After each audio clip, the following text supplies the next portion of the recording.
They basically can stay there for a few minutes, basically up to 10 minutes or so. The problem will be if they activate the deluge, right? If they go through and they activate the deluge and they have to hold, then that will be a scrub for today. Hopefully that does not happen, so we'll stand by and see what happens in just a few seconds. They're moving the engines. There you go. TVC Yep, you see the checkouts, gimbal. those, yeah, gimbal checks.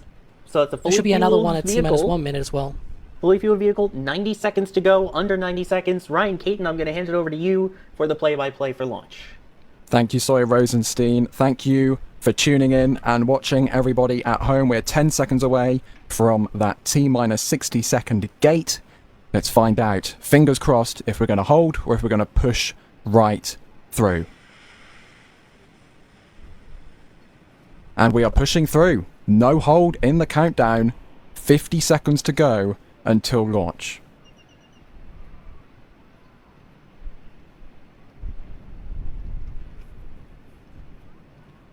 I'm not sure why our clock is showing a hold. We are not holding. We are pushing straight through.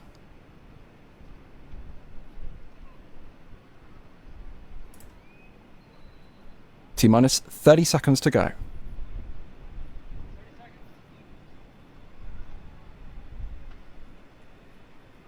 Standing by for the detonation suppression system. There it is. Next up will be the deluge system in the flame trench and then the top deck. Here we go.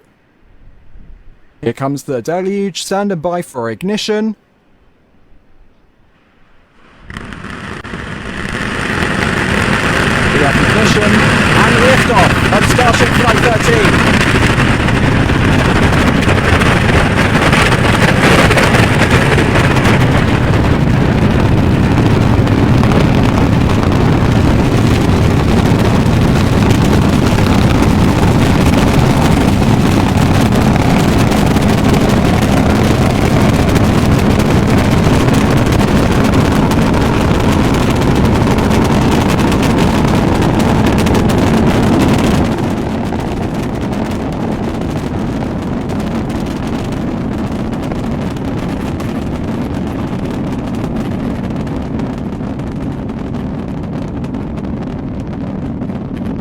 "50 seconds into flight, if you can hear me over the rumble, with 33 engines lit on booster 20. We're pushing down range, we're passing through max Q, the maximum aerodynamic stress this vehicle will face during flight. And we look to be through that milestone without an issue. Next up is going to be most engines cut off, or MECO, 2 minutes and 18 seconds into flight. About a minute away from right now. Beautiful tracking views with this beautiful weather as we continue to push down range. Over 2,000 kilometers per hour in velocity, approaching 20 kilometers in altitude, 90 seconds into flight.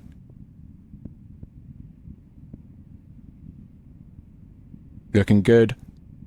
On the trackers, 1 minute 40, 3,400 kilometers per hour in speed now.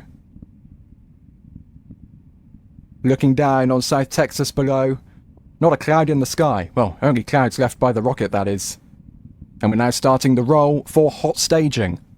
We're going to see all 6 ship engines light up in a specific pattern to try and flip the booster in the correct direction. Of course, last flight, as we look on board with the engines on booster 20, incredible view, coming up on stage separation.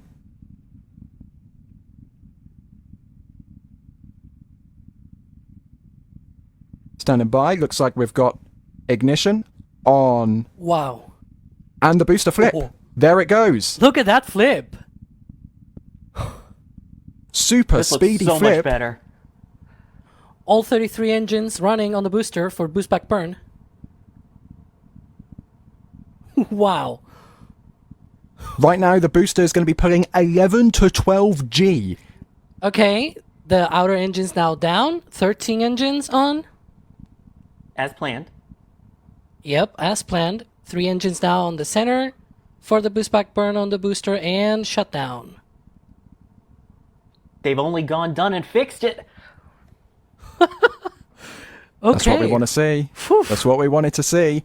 Okay, next up for the booster is going to be the landing burn. That starts 6 minutes and 27 seconds into flight and lasts for just shy of 30 seconds. So that's going to be a big milestone if they can make that happen. Of course, not coming back to the launch site. We're going to the Gulf. We're going to be ditching in the drink.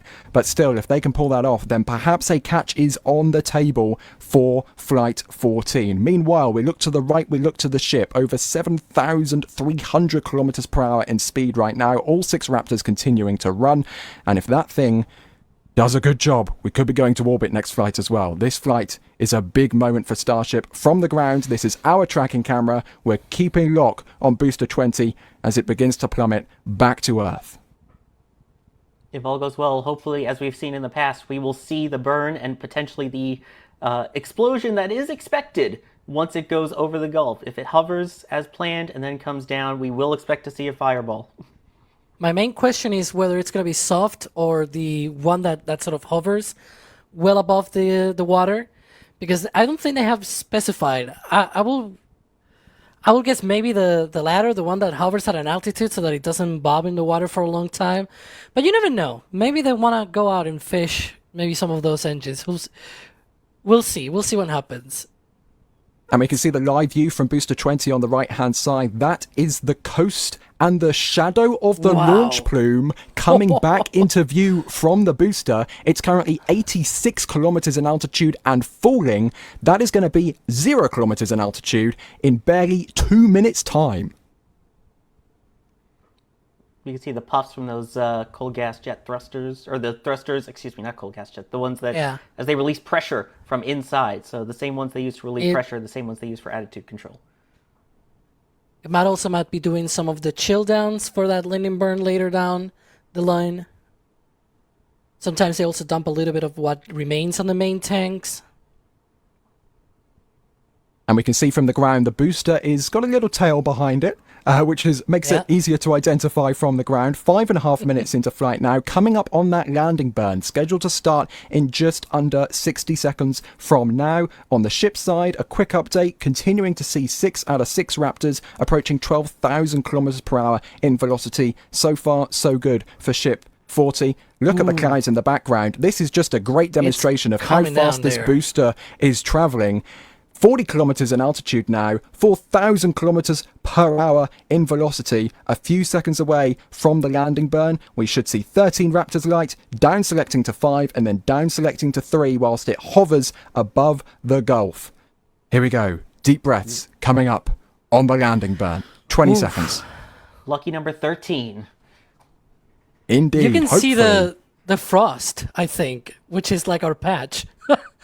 You can. That's the white line that you see towards the bottom of the booster there. Okay, 5 seconds from those engines igniting. Let's take a look at the booster. Can it do it?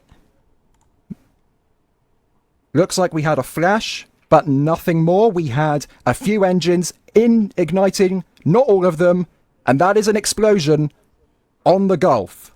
An unsuccessful landing burn for Booster 20. Or is it? Yeah, plummeting into the ocean there. Yeah, there you go. Well, it tried its best. Good job, Booster 20. It looked like either 8 or 9 engines only ignited when they were expecting 13, and then it down selected to about 4, I think it was. And there we go. We can see the live simulation simulating a catch at the pad. Of course, should this have been a catch attempt, the booster would be plummeting into the flats next to the pad because of that unsuccessful landing burn. But a good simulation on the pad nonetheless. 7 minutes into flight. Meanwhile, the ship continuing to fly with 6 Raptors firing over 20,000 kilometers per hour in velocity now, 150 kilometers in altitude. Coming up on Seco, ship engine cutoff scheduled for 8 minutes and 5 seconds into flight, so we're just over 30 seconds away from that milestone. But these beautiful views from ship 40 looking back down to Earth, a big improvement on the previous flight so far for the booster. Let's see if the ship can do the same. Just a little bit further to push for ship 40. Yeah. Should be close to RVAC shutdown, and then the sea levels will shut down. I think we just heard sonic booms on our microphones that we had We heard a dun-dun and a dun-dun. I believe that was the sonic booms. But let's take a look at the ship very quickly. A few seconds away from shutdown. All 6 go off at the same time. Okay.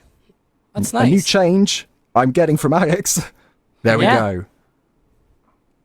Suborbital insertion at 26,508 kilometers per hour, 149 kilometers in altitude. That looked much better than the last And that was a flight. It nominal helps having all orbital 6 insertion. engines. Nominal orbital insertion. Love to hear that. Exactly where it needs to go, even though it's suborbital insertion technically. Looks like now they're depressurizing there, getting ready for that payload deployment later. Indeed, payload deploy coming up at T plus 16 minutes and 40 seconds.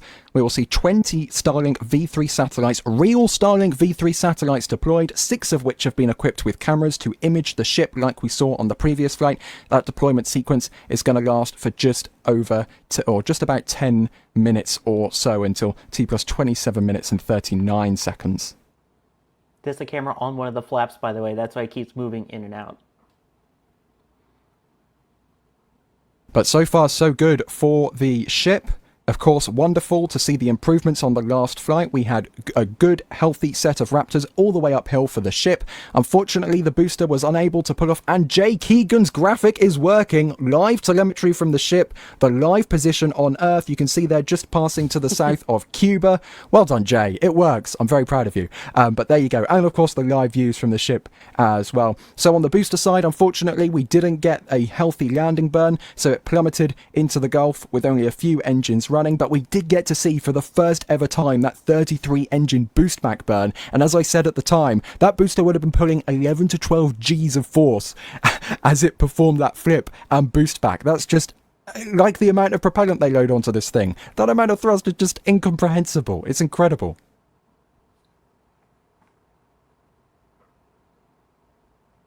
But also proof that this is still a test flight, with it not doing the full landing burn as planned. But it got much further than last time. That is for sure. It did. And it seems like that ignition sequence works. It reminds me of version 1 again, where if you remember, Booster 9 did not make the boost back burn. Then Booster 10 did the boost back burn, but not the landing burn. And then we had to wait until Booster 11 to do the boost back burn and the landing burn and soft splashdown.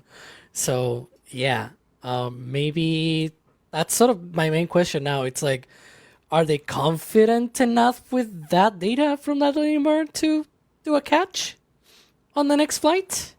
Or will they have to do another splashdown? That's sort of the main question that I have for the next flight. But we'll see what happens. Yeah. Obviously, the ship's still continuing its thing, getting ready for that payload deployment, which should occur around 16 minutes into flight, so about 5 minutes from now. Yeah, and hopefully we haven't had a repeat of how the ships did with the first V2 flights, at